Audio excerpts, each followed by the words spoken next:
अस्सलाम वालेकुम दोस्तों।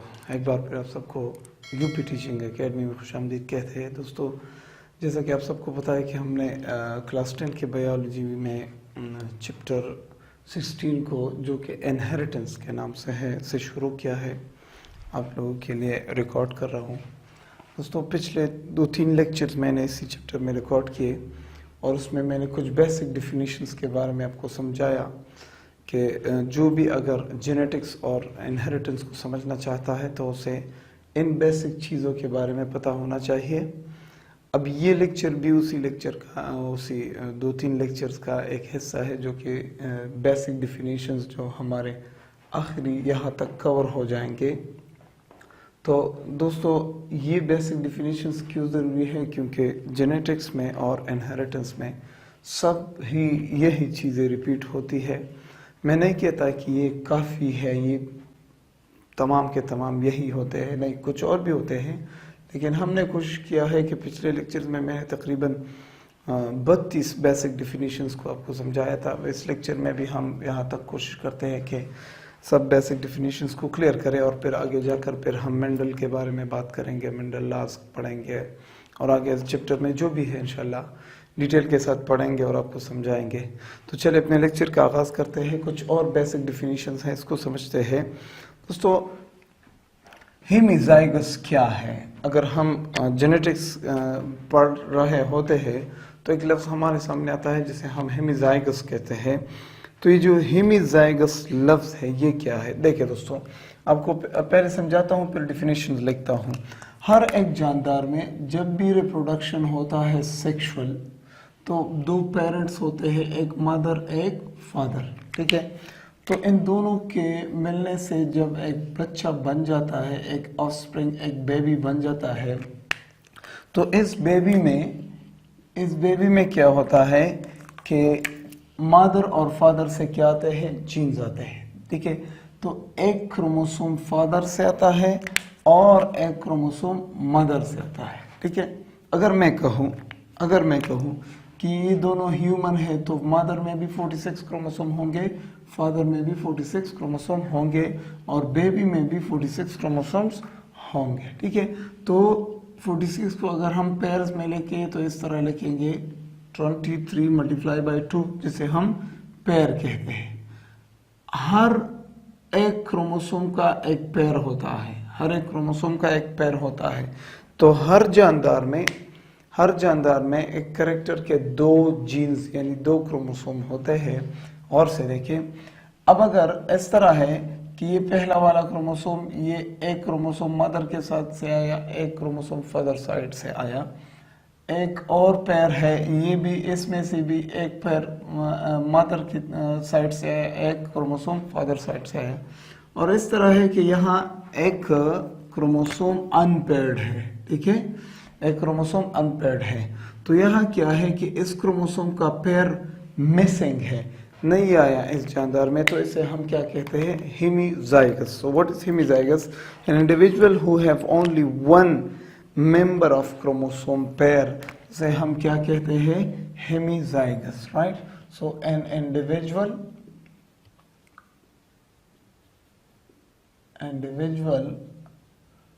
who have one member of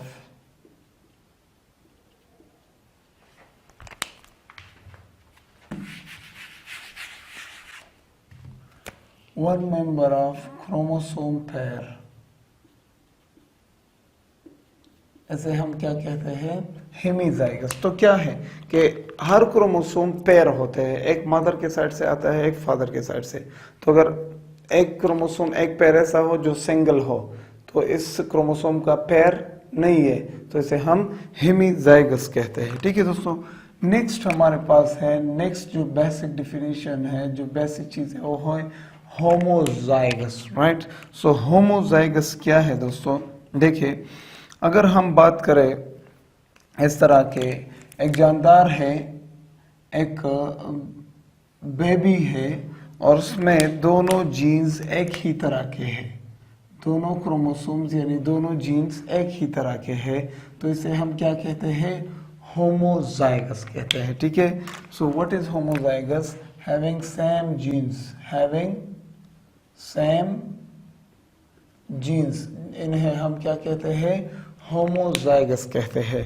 और हेट्रोजाइगस क्या है, having different genes. For example दोस्तों, अब हम इसे भी मैं इसे भी समझाता हूँ और दूसरे को भी समझाता हूँ, ठीक है। तो होमोजाइगस और हेट्रोजाइगस क्या है, देखिए दोस्तों, यहाँ पर क्या है कि दोनों, अगर हम बात करें कि ये एक जीन है और ये कैपिटल है, और ये भी एक जीन है, ये भी कैपिटल में है, और अगर यहाँ देखें तो एक कैपिटल है और एक क्या है दोस्तों, स्मॉल है, ठीक है। तो यहाँ पर दोनों जीन्स सेम है, तो इसे हम होमोजाइगस कहते हैं। और यहाँ पर दोनों जीन्स एक दूसरे से अलग है, तो इन्हें हम हेट्रोजाइगस कहते हैं। तो हम कहते हैं having not same genes, having different genes, इसे हम हेट्रोजाइगस कहते हैं। फॉर एग्जाम्पल, ये दोनों एक दूसरे के एलील है, तो ये एलील और ये एलील दोनों एक जैसे हैं। और यहाँ अगर देखें तो ये दोनों भी एक दूसरे के एलील हैं, लेकिन जीन्स डिफरेंट बनाते हैं। तो अगर मैं यहाँ लिखती हूँ कि हैविंग सेम जीन्स और एलील्स, तो ये बात भी सही है। और अगर मैं लिखती हूँ हैविंग डिफरेंट जीन्स और एलील्स, तो ये बात भी सही है, ठीक है दोस्तों। उम्मीद करता हूँ आप यहाँ से समझ गए होंगे। नेक्स्ट, होमोलोगस क्रोमोसोम कैसे कहते हैं। हमारे पास जब हम जेनेटिक्स और इनहेरिटेंस पढ़ते हैं तो एक लफ्ज़ आता है जिसे हम होमोलोगस क्रोमोसोम कहते हैं। चले फिर जाते हैं, ये फादर है और ये क्या है, मदर है, और इन दोनों से मिलकर क्या बनता है, बेबी बनता है, ठीक है दोस्तों, बेबी बनता है। तो आप सबको पता है कि ये फादर के क्रोमोसोम और ये क्या है, मदर के क्रोमोसोम। तो इस बेबी में कितने क्रोमोसोम आते हैं, 23 इस बेबी में आएंगे मदर के साइड से और 23 आएंगे फादर के साइड से। तो हर एक क्रोमोसोम, फॉर एग्जांपल ये रेड कलर का क्रोमोसोम फादर का है, ये ग्रीन कलर का क्रोमोसोम किसका है, मदर का है, ठीक है।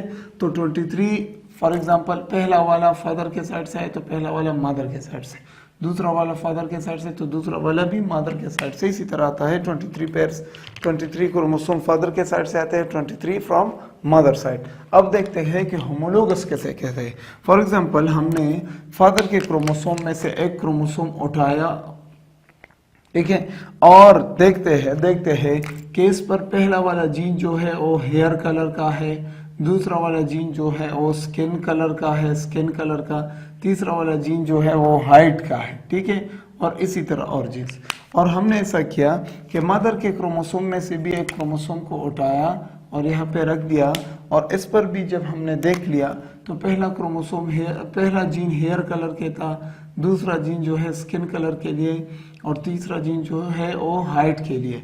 तो हम देखते हैं कि ये जो दोनों क्रोमोसोम है, एक फादर का है एक मदर का, ऐसा नहीं कि दोनों फादर का या दोनों मदर का, ऐसा नहीं है दोस्तों। एक क्या है फादर के साइड से है फादर, और एक क्या है मदर का है, यानी अपोजिट क्रोमोसोम्स है, लेकिन इनमें सीक्वेंस ऑफ जीन्स सेम है। क्या है, सीक्वेंस ऑफ जीन्स क्या है, सेम है। तो मैं लिख देता हूं यहां सेम सीक्वेंस ऑफ जीन्स। तो क्रोमोसोम्स अपोजिट है, एक मदर के साइड से आया है, एक फादर के साइड से है, लेकिन इन पर जो जीन का डिस्ट्रीब्यूशन है क्रोमोसोम पर, डीएनए पर, वो सेम है। ये दोनों क्रोमोसोम एक दूसरे के होमोलोगस है, ठीक है, होमोलोगस। सो क्या है homologous chromosomes, having those chromosomes having same sequence of genes, या मैं लिख देता हूं पूरी बात लिखता हूं, दो क्रोमोसोम्स हैविंग, जिनके पास हो सेम सीक्वेंस ऑफ जीन्स, दो ऐसे क्रोमोसोम जो कि एक फादर के साइड से एक मदर के साइड से, और इनमें sequence having same sequence of genes, जिनमें जीन्स का सीक्वेंस सेम हो। दोस्तों मैंने अभी आपको यहाँ पर समझाया, इस तरह के क्रोमोसोम्स को हम कहते हैं होमोलोगस क्रोमोसोम्स। वेरी गुड, आप समझ गए कैरियोटाइप ही क्या है या कैरियोटाइप क्या है। एक लफ्ज आता है हमारे पास जिसे हम क्या कहते हैं, कैरियोटाइप। सो कैरियोटाइप जो है, सबसे पहले हमें समझना है कि ये एक लेबोरेटरी टेक्निक है, ये एक लेबोरेटरी मेथड और टेक्निक है। ठीक है दोस्तों, इसमें हम क्या करते हैं, इसमें हम क्रोमोसोम्स का इमेज बनाते हैं। Karyotype is a process in which it is a laboratory technique that produce image of chromosomes. हम एक स्लाइड पर क्रोमोसोम्स की इमेज बनाते हैं जिसे हम क्या कहते हैं, karyotype. So it is a laboratory technique which that produces image of chromosomes, that produces image of chromosomes. ठीक है दोस्तों, लेबोरेटरी में जब हम किसी सेल के क्रोमोसोम का जो इमेज बनाते हैं, उस प्रोसेस को हम कहते हैं कैरियोटाइप या कैरियोटाइप। ठीक है दोस्तों, वेरी गुड, ये भी समझ गए। अब लोकस क्या है दोस्तों, व्हाट इज लोकस, राइट। देखिए गौर से, ये हमारे पास है एक क्रोमोसोम दोस्तों, और इस क्रोमोसोम के अंदर होती है हमारी डीएनए। ठीक है, और इस डीएनए के ऊपर स्पेशल पार्ट्स पर, यहाँ पर एक जीन है, यहाँ पर जीन है, यहाँ पर जीन है, यहाँ पर जीन है, ये सब आपको समझाने के लिए है दोस्तों। यहाँ पर भी जीन, ये सब जो रेड स्पॉट्स आपको नजर आ रहे हैं, ये सारे के सारे प्यारे दोस्तों क्या है, ये सारे के सारे जीन्स है। तो मैं कहता हूँ, देखिए दोस्तों, यहाँ पर जीन्स नहीं है, दो जीन्स के दौरान खाली जगह है। तो क्रोमोसोम पर जिस जगह पर जीन मौजूद हो, उस जगह को हम लोकस कहते हैं, locus. So what is locus, location of gene on chromosome. Chromosome पर जिस पॉइंट पर जीन मौजूद हो, उसी पॉइंट को हम क्या कहते हैं, locus, right. What is locus, location of genes on chromosome. Chromosome पर जीन जहां मौजूद हो, उस जगह को हम कहते हैं लोकस। वेरी गुड, ये बात भी क्लियर हो गई। अब दूसरी बात क्या है दोस्तों, mitosis. What is mitosis, mitosis क्या है दोस्तों, माइटोसिस एक सेल डिवीजन है। माइटोसिस क्या है, ये एक सेल डिवीजन है। चलो मैं यहाँ लिख देता हूँ, फिर समझाता हूँ। ये एक सेल डिवीजन है। हमारी बॉडी में सेल्स डिवाइड होते रहते हैं, इसीलिए हम बढ़ते हैं, इसीलिए हमारी बॉडी में रिपेयर होती है, इसलिए वॉन्ड्स हीलिंग होते हैं। तो सेल डिवीजन जब हम पढ़ेंगे तो इंशाल्लाह आपको डिटेल के साथ समझाऊंगा। माइटोसिस क्या है, ये एक सेल डिवीजन है। अब किस तरह है, देखिए दोस्तों, ये एक सेल है जो कि मैच्योर हो चुका है, जिसमें 46 क्रोमोसोम्स है। अब ये सेल डिवाइड हो जाएगा, और दो सेल्स बनाएगा, जिसमें भी हर एक सेल में भी सेम डीएनए हो, सेम नंबर ऑफ क्रोमोसोम्स हो। तो देखिए दोस्तों, एक सेल दो सेल्स में डिवाइड हो गई और दोनों में सेम नंबर ऑफ क्रोमोसोम्स हैं, तो इस तरह के सेल डिवीजन को हम कहते हैं mitosis. What is mitosis, mitosis cell division, cell divide होती है इन विच, अब ये सेल कौन सा, ये एक पेरेंट सेल है, ये कौन से सेल्स हैं, डॉटर सेल्स है। ठीक है दोस्तों, तो डॉटर सेल्स किस तरह बन गए, बिल्कुल पेरेंट सेल की तरह। ठीक है, so what is mitosis, or cell division in which parent cell, जिसमें पेरेंट सेल क्या बनाती है, पेरेंट सेल फॉर्म्स, क्या बनाती है, parent cell forms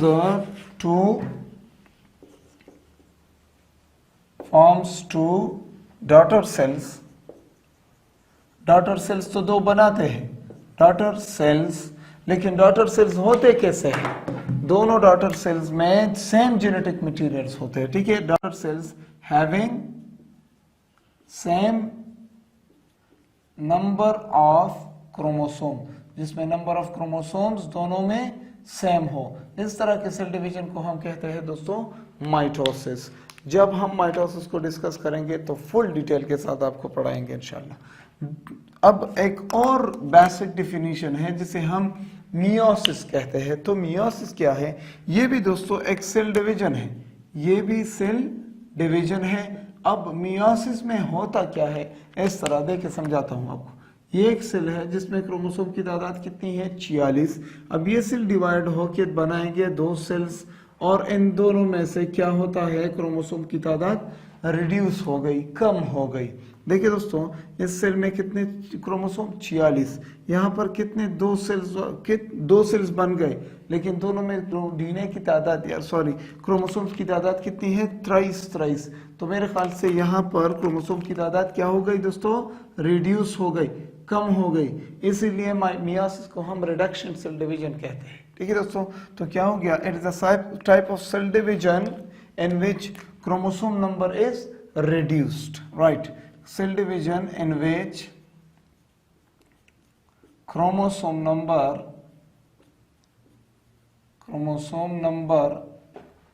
is reduced. Okay. अब यहां पर देखिए दोस्तों, मैं नहीं कहता कि इसमें सिर्फ यही होता है कि क्रोमोसोम की तादाद हाफ होती, ऐसा नहीं है, लेकिन समझाने के लिए मैं यहाँ पर शॉर्ट लिख देता हूँ। अब मैं यहाँ पर अगर मियोसिस को डिस्कस करना शुरू करूँ तो तकरीबन 2-3 घंटे लगेंगे। तो इंशाल्लाह वादा है आपके साथ कि जब हम मियोसिस को डिस्कस करेंगे तो आपको बहुत अच्छी तरीके से समझाएंगे कि मियोसिस में असल में होता क्या है। ठीक है, तो यहाँ पर सिर्फ आपको समझाने के लिए कि अगर आपसे कोई पूछे कि मियोसिस क्या है तो आपने फटाफट बताना है कि मियोसिस एक ऐसा सेल डिवीजन है जिसमें क्रोमोसोम की तादाद कम होती है। ठीक है, वेरी गुड। और डिटेल में नहीं जाना अभी, जब हम मियोसिस को डिस्कस करें तो फिर डिटेल में जाएंगे। फिर एक और बात है दोस्तों, जिसे हम कहते हैं mRNA, मैसेंजर आरएनए। ये आरएनए जो है ये 3 तरह के हैं, एक मैसेंजर आरएनए है, एक ट्रांसफर आरएनए है, एक राइबोसोमल आरएनए है। तो मैं आपको समझाता हूं कि मैसेंजर आरएनए क्या है, ट्रांसफर आरएनए क्या है और राइबोसोमल आरएनए क्या है। तो हम यहाँ पर बनाते हैं एक सेल। ये दोस्तों एक सेल है और इस सेल के अंदर क्या है दोस्तों, न्यूक्लियस है और इस न्यूक्लियस के अंदर क्या है दोस्तों, ये डीएनए है। ठीक है, ये क्या है, डीएनए है। अब अगर हमें प्रोटीन की जरूरत है, फॉर एग्जांपल हमें एक स्पेशल प्रोटीन की जरूरत है, तो हम क्या करेंगे, इस प्रोटीन के लिए हमारे डीएनए के ऊपर जीन्स होते हैं। ठीक है दोस्तों, ये क्या है, ये सारे के सारे जीन्स हैं।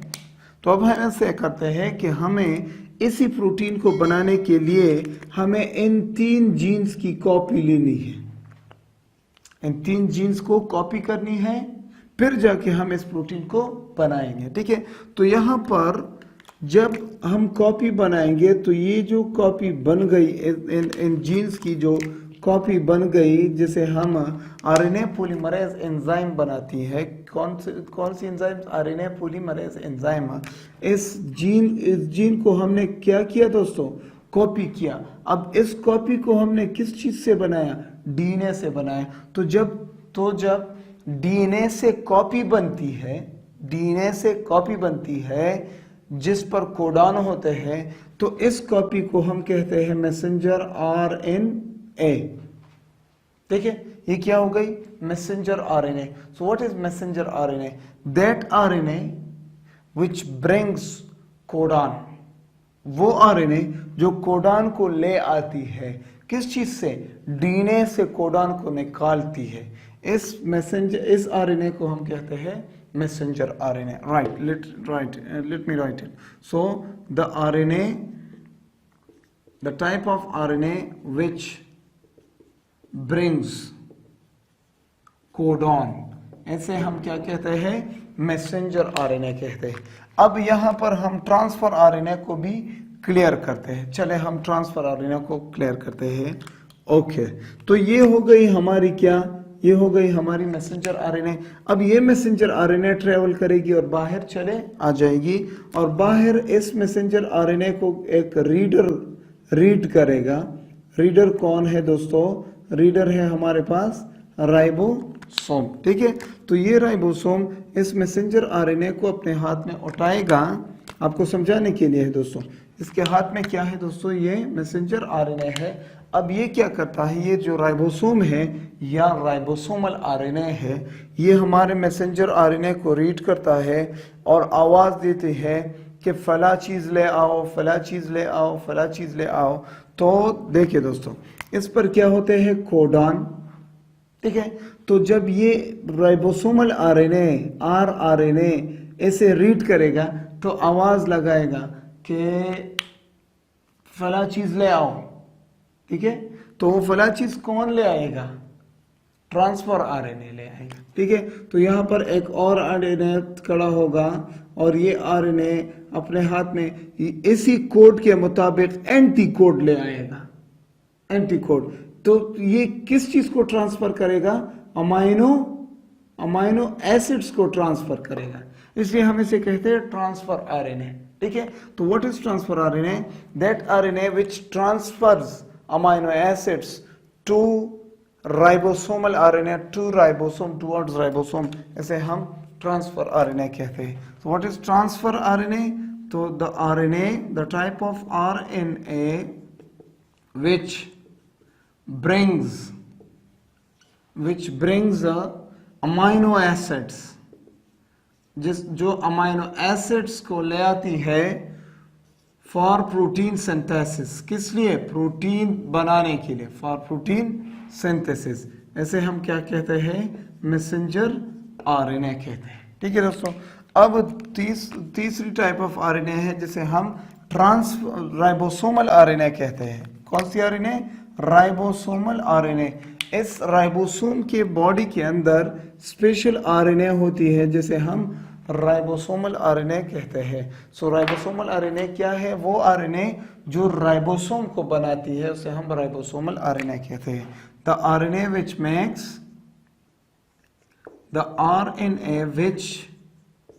मेक्स राइट राइबोसोम, जो राइबोसोम को बनाती है, इस टाइप के आरएनए को हम क्या कहते हैं? राइबोसोमल आरएनए कहते हैं। ये बात भी क्लियर हो गई, उम्मीद करता हूं दोस्तों आप समझ रहे होंगे, ठीक है। अब एक और बेसिक चीज है जिसे हम कहते हैं म्यूटेशन। म्यूटेशन क्या है? जब किसी जानदार के न्यूक्लियोटाइड सीक्वेंस, जब किसी जानदार के डीएनए के न्यूक्लियोटाइड सीक्वेंस में चेंजेस आ जाए, ऐसे हम कहते हैं म्यूटेशन। देखिए आपको समझाता हूं। ये एक जानदार है, फॉर एग्जांपल ये क्या है? ये इसकी डीएनए है। अब हम डीएनए को बाहर निकालते हैं और यहाँ पर रख देता हूँ, ठीक है। फॉर एग्जांपल ये डीएनए का एक हिस्सा है। पिछले लेक्चर में मैंने आपको शॉर्टली बताया था कि डीएनए किस चीज से बना है। डीएनए बना है किस चीज से दोस्तों? न्यूक्लियोटाइड से बना है, और न्यूक्लियोटाइड के बारे में मैंने आपको शॉर्टली बताया था, ठीक है दोस्तों। राइट, ये सब क्या है? ये है न्यूक्लियोटाइड्स है, ठीक है दोस्तों। तो एक न्यूक्लियोटाइड दूसरे, तो लाखों न्यूक्लियोटाइड्स कंबाइन होके एक लंबा जो है स्ट्रक्चर बनाएगा जिसे हम क्या कहते हैं? डीएनए, ठीक है। अब दोस्तों म्यूटेशन क्या है? जब इस न्यूक्लियोटाइड के सीक्वेंस में चेंजेस आ जाए, जब किसी जानदार के डीएनए के न्यूक्लियोटाइड सीक्वेंस में चेंजेस आ जाए, फॉर एग्जांपल ये न्यूक्लियोटाइड यहां से निकलकर कहीं और चली गई, या ये न्यूक्लियोटाइड बिल्कुल खत्म हो गई, तो फिर प्रोटीन नहीं बनेगी। तो क्या कहते हैं कि हम जब न्यूक्लियोटाइड्स की सीक्वेंस में चेंज आ जाए तो इस प्रोसेस को हम कहते हैं mutation. So what is mutation? Changes in nucleotide sequence of DNA, nucleotide sequence of DNA, इस प्रोसेस को हम कहते हैं मेरे प्यारे दोस्तों म्यूटेशन। राइट, ये भी क्लियर हो गई, वेरी गुड। नेक्स्ट क्या है दोस्तों? नेक्स्ट जो अहम बात समझाने के लिए है वो है नॉन डिसजंक्शन।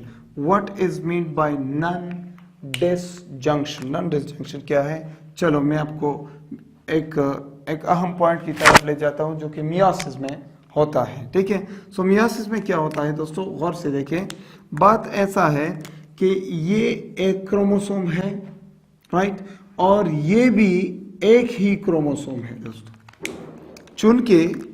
चुन के यहाँ पर सेंट्रोमियर एक है और यहाँ पर भी सेंट्रोमियर एक ही है, तो ये दोनों एक ही क्रोमोसोम कंसिडर होते हैं। लेकिन यहाँ पर जो डीएनए है वो एक क्रोमोसोम का है, और यहाँ पर जो डीएनए पड़ा है वो 2 क्रोमोसोम्स का पड़ा है, ठीक है दोस्तों। तो मियोसिस में क्या होता है कि इस तरह से क्रोमोसोम बनते हैं और फिर यहाँ पर काइनेटोकोर माइक्रोट्यूब्यूल्स अटैच हो जाते हैं और फिर इन्हें पुल करते हैं इस तरह। तो जब पुल करते हैं तो ये सेंट्रोमियर यहाँ पर टूट जाता है और एक क्रोमोसोम से कितने क्रोमोसोम बन जाते हैं प्यारे दोस्तों? 2 क्रोमोसोम बन जाते हैं। ठीक है, तो मेरे ख्याल से उम्मीद करता हूँ आप इस बात को शॉर्टली समझ गए होंगे। तो इस क्रोमोसोम में कितने क्रोमोसोम की डीएनए पड़ी थी? 2 क्रोमोसोम की। अब बदकिस्मती से एक काम ऐसा हो जाता है कि ये जो क्रोमोसोम मैंने आपको बताया कि जो सेंट्रोमियर यहाँ पर टूट जाती है, कभी कभी ये सेंट्रोमियर यहाँ पर नहीं टूट जाती। ठीक है, तो इस प्रोसेस को देखें। 23 क्रोमोसोम्स होते हैं इस तरह के। तो जब ये एक क्रोमोसोम टूट जाता है तो जब 23 टूट जाएंगे तो 46 बन जाएंगे। तो 23 उस तरफ चले जाएंगे, 23 इस तरफ चले जाएंगे इसलिए। ठीक है, बहुत आसान है, बहुत ही इजी है, राइट। कभी कभी इस तरह हो जाता है कि कहीं एक क्रोमोसोम यहां पर नहीं टूट जाता, तो एक सेल की तरफ कितने क्रोमोसोम चले गए? 24 चले गए, राइट। और दूसरे सेल को कितने मिल गए? 22 मिल गए। ठीक है, तो जब मियोसिस के दौरान क्रोमोसोम सेंट्रोमियर पर अलग नहीं हो जाते, कहीं एक क्रोमोसोम इस तरह हो जाता है कि ये अलग नहीं हो जाता, तो इस प्रोसेस को हम कहते हैं नॉन डिसजंक्शन। और फिर इस वजह से फिर क्रोमोसोम की तादाद एक सेल में ज़्यादा चली जाती है, एक सेल में कम चली जाती है, तो फिर जानदार के लिए बहुत मुश्किलात हो जाते हैं। लेकिन इस तरह होता है, एक प्रोसेस है जिसे एक डिजीज़ है जिसे हम डाउन सिंड्रोम कहते हैं, वहाँ पर ऐसा ही हो जाता है। ठीक है, सो नॉन डिसजंक्शन क्या है? Failure of chromosomes, failure of separation of chromosomes during meiosis, this is called non-disjunction. So failure of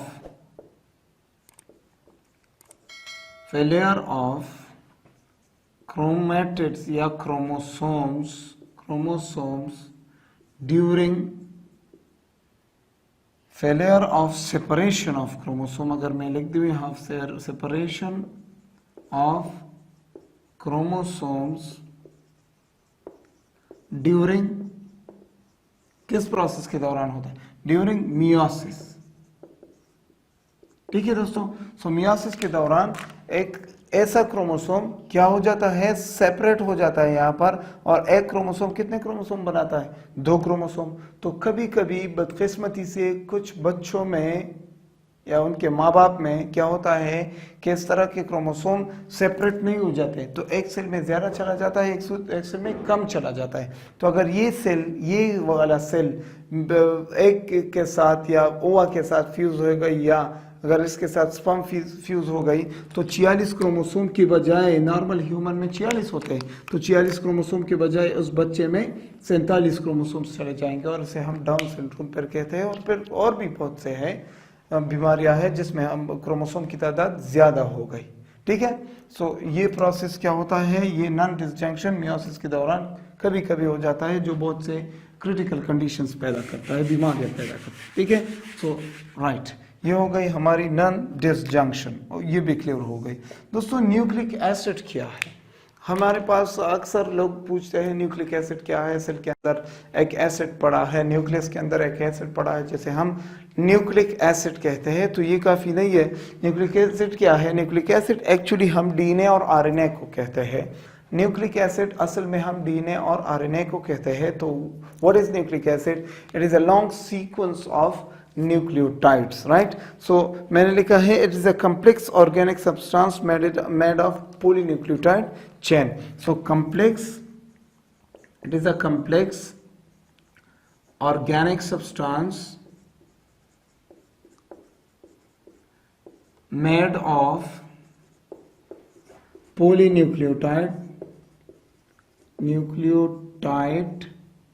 chain. ठीक है, अब इस डेफिनेशन को हम डायग्राम में समझते हैं। दोस्तों, हमारे पास सेल होता है और सेल के अंदर न्यूक्लियस, और न्यूक्लियस के अंदर क्या होती है? डीएनए होती है। तो जब हम इस डीएनए के स्ट्रक्चर को देखें तो ये डीएनए बनी होती है लंबे लंबे धागों से। जो ये धागा किस चीज से बना होता है? ये धागा बना होता है न्यूक्लियोटाइड न्यूक्लियोटाइड से बना होता है, ठीक है, ये मैंने आपको पहले समझाया है। अब इस लंबे धागे को हम डीएनए कहते हैं, ठीक है, डीएनए कहते हैं। तो इसी डीएनए को हम क्या कहते हैं, न्यूक्लिक एसिड कहते हैं, ठीक है। तो न्यूक्लिक एसिड वो एसिड जो न्यूक्लियस के अंदर पड़ा हो। जो हमारी डीएनए और आरएनए होती है इनकी नेचर थोड़ी सी एसिडिक होती है, ठीक है, इसलिए हम न्यूक्लिक एसिड कहते हैं। तो न्यूक्लिक एसिड क्या है, ये एक पॉलीन्यूक्लियोटाइड चेन है जो ऑर्गेनिक कम्प्लेक्स सब्सटेंस है जो पॉलीन्यूक्लियोटाइड चेन से बना होता है, पॉलीन्यूक्लियोटाइड चेन से बना होता है, ठीक है दोस्तों। उम्मीद करता हूं आप मेरी बात को समझ रहे होंगे। वेरी गुड दोस्तों, एक और बेसिक डिफिनीशन है जिसे हम प्लाज्मेट कहते हैं, प्लाज्मेट। तो कुछ जानदार ऐसे होते हैं जिनमें उनके डीएनए के अलावा एक और सर्कुलर डीएनए होता है। फॉर एग्जांपल बैक्टीरिया को अगर हम देखें, बैक्टीरिया, सो बैक्टीरिया में इसकी डीएनए जो होती है, डीएनए, इस डीएनए के अलावा बैक्टीरिया में एक और सर्कुलर डीएनए पाई जाती है जिसे हम क्या कहते हैं, प्लाज्मेट कहते हैं। और इस प्लाज्मेट को हम मुख्तलिफ प्रोसेसेस, केमिकल प्रोसेसेस में यूज़ करते हैं, इनसे ड्रग्स बनाते हैं, इनसे वैक्सीन्स बनाते हैं वगैरह वगैरह। तो ये भी अगर लेक्चर में सामने आए तो इंशाल्लाह आपको समझाऊंगा कि प्लाज्मेट क्या है। तो प्लाज्मेट क्या है दोस्तों, प्लाज्मेट एक एक्स्ट्रा डीएनए है जो कि बजाते खुद रिप्लिकेशन करता है, जो कि इस डीएनए से इसका कोई काम नहीं है, ये खुद ही रिप्लिकेट होता है, ठीक है। सो प्लाज्मेट क्या है, a genetic substance that can replicate independently of chromosomes, right. A genetic substance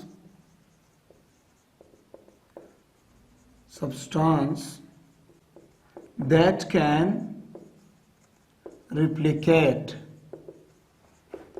independent of chromosomes, इसके क्रोमोसोम के साथ कोई वास्ता नहीं है, इसके साथ इंडिपेंडेंट ऑफ क्रोमोसोम्स, इसे हम क्या कहते हैं, प्लाज्मेट कहते हैं। और अक्सर ये प्लाज्मेट जो है बैक्टीरिया में पाई जाती है, ठीक है दोस्तों।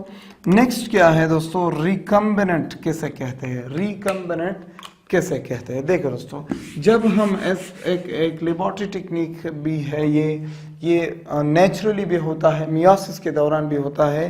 तो रिकम्बिनेंट कहते कैसे है, देखिए गौर से देखो दोस्तों, ये एक जानदार है, ये एक सेल है और इस सेल के अंदर क्या है, ये न्यूक्लियस है और इस न्यूक्लियस के अंदर क्या है, डीएनए है। और हमने एक ऐसा काम करना है कि इस डीएनए के साथ एक और डीएनए का एक टुकड़ा हमने क्या करना है, फ्यूज करना है। ये एक डीएनए का फ्रेगमेंट है और ये एक डीएनए है।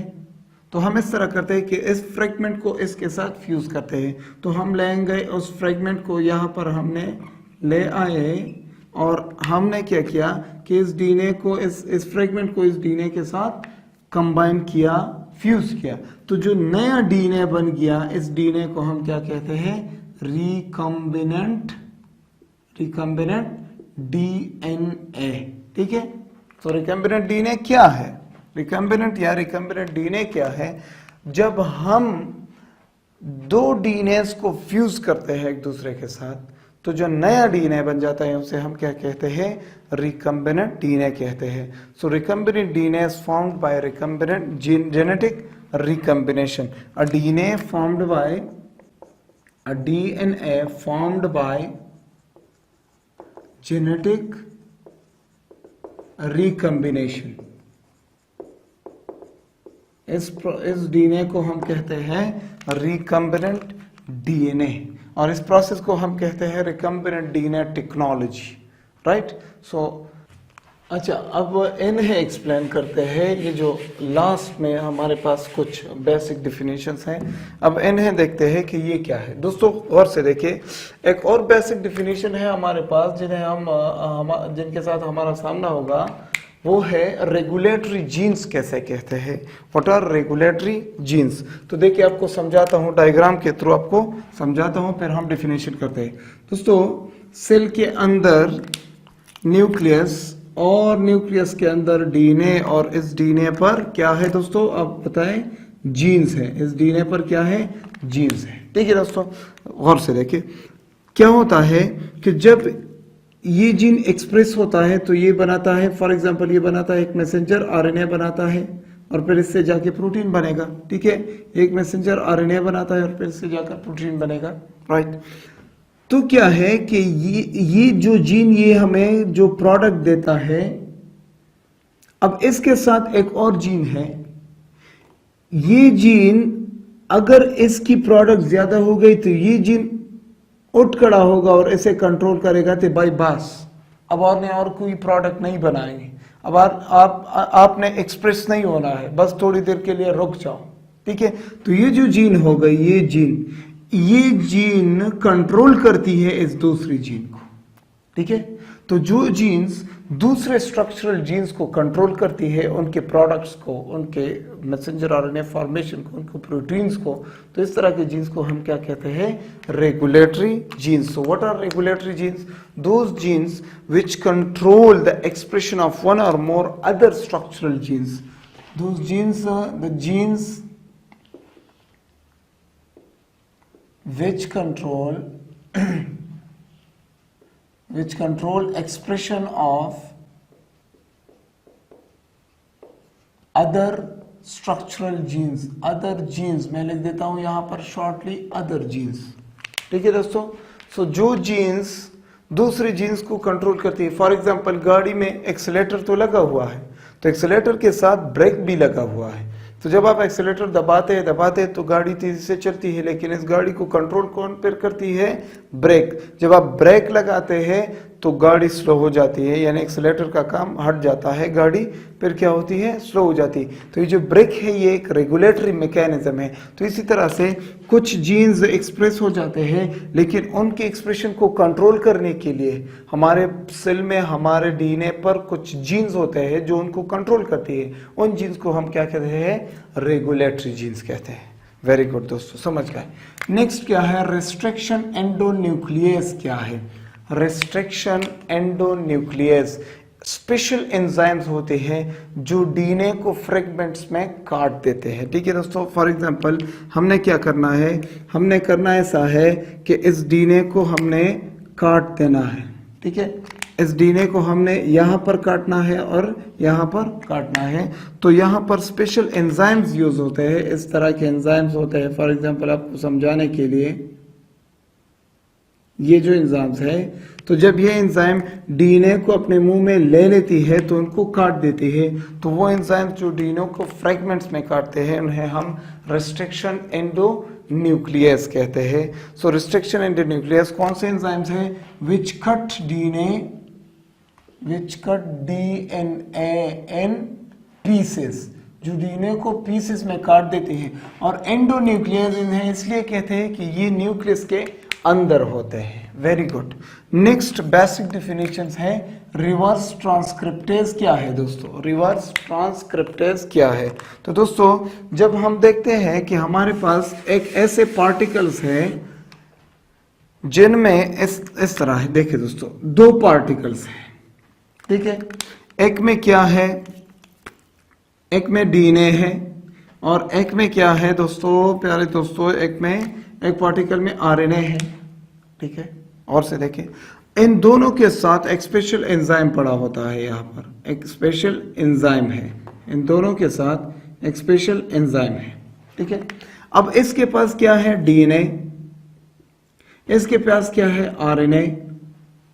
तो होता क्या है, जब इस पार्टिकल को आरएनए की जरूरत होती है, लेकिन इसके पास तो डीएनए है और इसे आरएनए की जरूरत है, तो यही एंजाइम उठ खड़ा होगा और इस डीएनए को कन्वर्ट करेगा।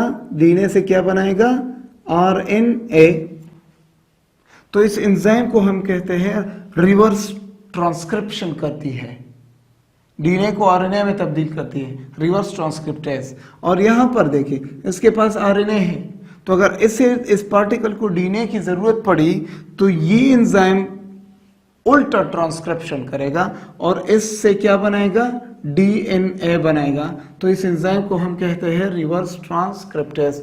सो द एंजाइम, ये एक एंजाइम है विच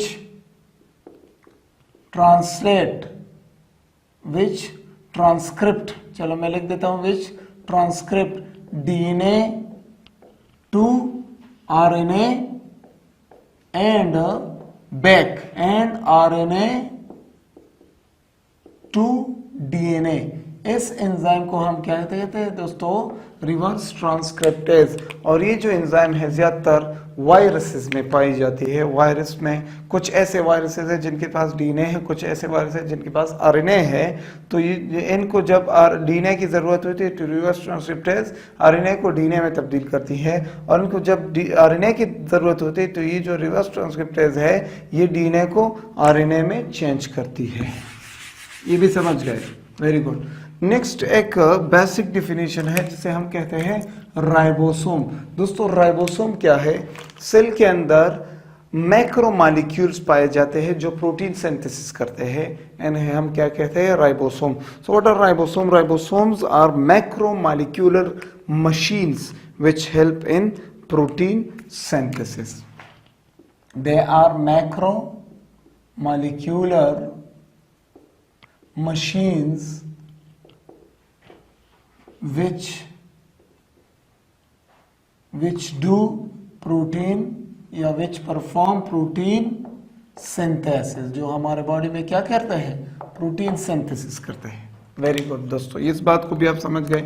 नेक्स्ट क्या है दोस्तों? 6 क्रोमोसोम किसे कहते हैं?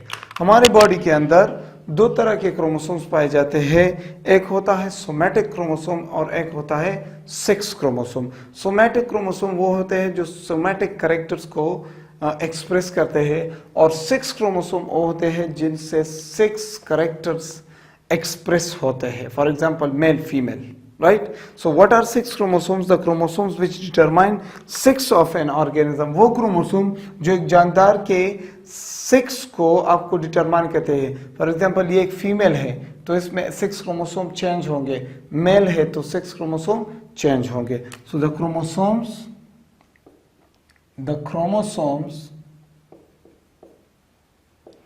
which determine, which show, which express, determine 6 of an organism, 6 of an organism।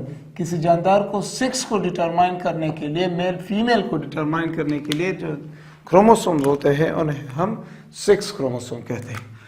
दोस्तों एक और बात आती है जिसे हम कहते हैं 6 लिंक्ड। 6 लिंक किसे कहते हैं? वो कैरेक्टर्स जो के 6 क्रोमोसोम्स पर मौजूद जीन्स कंट्रोल करते हैं। फॉर एग्जांपल देखिए ये एक 6 क्रोमोसोम है फॉर एग्जांपल, और इस 6 क्रोमोसोम पर एक जीन है और ये जीन एक स्पेशल कैरेक्टर को कंट्रोल करती है। तो इस कैरेक्टर को हम 6 लिंक्ड कहते हैं, क्योंकि इस कैरेक्टर का जो ताल्लुक है वो कौन से क्रोमोसोम से है? 6 क्रोमोसोम से है। इसलिए हम इस कैरेक्टर को 6 लिंक्ड कहते हैं। इस कैरेक्टर का जो लिंक है वो किसके साथ है? 6 क्रोमोसोम के साथ है। तो मैं उम्मीद करता हूं आप समझ गए होंगे। तो what is 6 link? The characters which are controlled by genes present on 6 chromosome. Characters which are controlled by 6 chromosomes, यहाँ पर शॉर्ट लिख देता हूँ 6 chromosomes। उन कैरेक्टर्स को हम क्या कहते हैं? 6 linked कैरेक्टर्स। ठीक है। नेक्स्ट है दोस्तों सोमैटिक क्रोमोसोम। क्या है? The chromosomes which control somatic characters are called somatic chromosomes, which control somatic characters। ये सोमैटिक कैरेक्टर्स कौन कैरेक्टर्स है? वो कैरेक्टर्स जो 6 कैरेक्टर्स से, जो हमारे बॉडी के अंदर और जितने भी चीजें हैं, 6 के अलावा जितने भी चीजें हमारे बॉडी में पाई जाती हैं, इनको कौन से क्रोमोसोम्स कंट्रोल करते हैं? सोमैटिक क्रोमोसोम्स कंट्रोल करते हैं। ठीक है दोस्तों। नेक्स्ट है दोस्तों ट्रांसक्रिप्शन। ट्रांसक्रिप्शन क्या है? अभी थोड़ी देर पहले मैंने आपको समझाया कि ट्रांसक्रिप्शन क्या है। सेल के अंदर न्यूक्लियस, और न्यूक्लियस के अंदर क्या होते हैं मेरे प्यारे दोस्तों? न्यूक्लियस के अंदर क्या होती है? डीएनए, और हमें जरूरत होती है प्रोटीन की। तो प्रोटीन बनाने के लिए हम क्या करते हैं? हम डीएनए पर मौजूद कुछ जीन्स की कॉपी लेते हैं, कुछ जीन्स की कॉपी बनाते हैं। तो फॉर एग्जांपल ये कुछ जीन्स है इस डीएनए पर मौजूद है और हम क्या करते हैं कि हम इनकी कॉपी बनाते हैं। तो ये ले दोस्तों, हमने इनकी कॉपी बनाई, तो इस कॉपी बनाने के प्रोसेस को हम कहते हैं transcription. So what is transcription? The process in which copy of DNA is made is called transcription, right? Making। अब एक और बात, ये जो बन गई इसे हम कहते हैं मैसेंजर आरएनए कहते हैं, ठीक है। सो हम ट्रांसक्रिप्शन को ये भी कहता है। तो the process of making messenger RNA is called transcription. Making process of making mRNA messenger RNA, इस प्रोसेस को हम कहते हैं ट्रांसक्रिप्शन। अब देखिए ट्रांसलेशन क्या है। नेक्स्ट जो है वो है ट्रांसलेशन। सो ट्रांसलेशन क्या है? ये मैसेंजर आरएनए बाहर आ जाएगी और इस मैसेंजर आरएनए को कौन रीड करेगा? ये कौन खड़ा है यहाँ पर?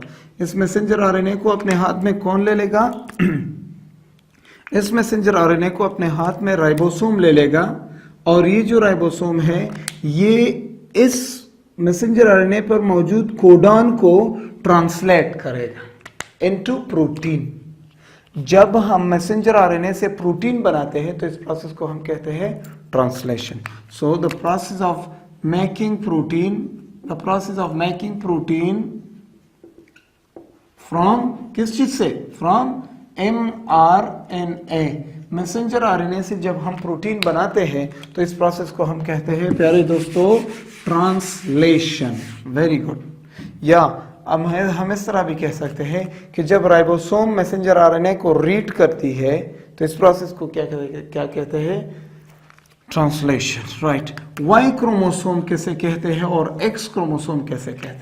देखिए दोस्तों, सो वाई जो क्रोमोसोम होती है वो 6 क्रोमोसोम जो कि सिर्फ मेल्स में पाई जाती है। देखिए दोस्तों, ये एक मेल है, फॉर एग्जांपल मेल का 6 सेल है, इसमें जो 6 क्रोमोसोम होते हैं वो इस तरह होते हैं, एक एक्स होता है और एक वाई होता है। तो ये जो 6 क्रोमोसोम है ये पेयर में होते हैं ना, पेयर में होते हैं। मुझ में जो 6 क्रोमोसोम है वो एक वाई होगी और एक एक्स होगी, तो दोनों पेयर होंगे।